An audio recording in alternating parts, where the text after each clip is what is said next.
আমার মুখ দেখার মতো কোনো জায়গা নেই। আমি যদি পরবর্তীকালে কোনো সুসাইড অ্যাটেন্ড করি তো তার জন্য পুরোটাই দায়ী হবে রুবেল। আমার পাড়া বা আমার এলাকা, আমি যেখানে পড়াশোনা করেছি কোথাও আমি মুখ দেখাতে পারছি না। আমাদের পাড়া থেকে আমাকে বলেছে যে এই মেয়ে যেন ঘরে না ঢোকে।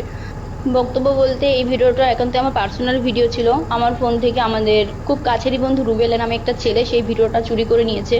নিয়ে দীর্ঘদিন আমাদের ব্ল্যাকমেল করেছে। ব্ল্যাকমেলের আমরা যখন শিকার হইনি, তো এখন আমরা দুজন অন্য জায়গায় কাজ করতে যখন চলে এসেছি তখন ওই ভিডিওটা পোস্ট করে দিয়েছে। তো আমরা ভাবতেও পারিনি ভিডিওটা সে পোস্ট করবে।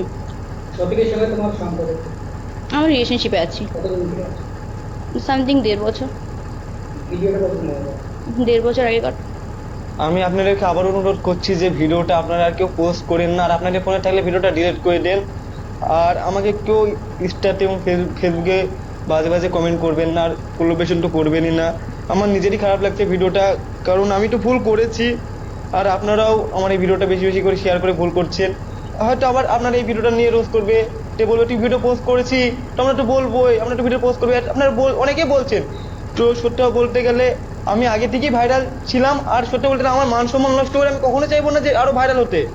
তাতে আমার কোনো, কি বলবো, কোনো মান সম্মানই তো থাকলো না যদি আমি এরকম কাজ করি।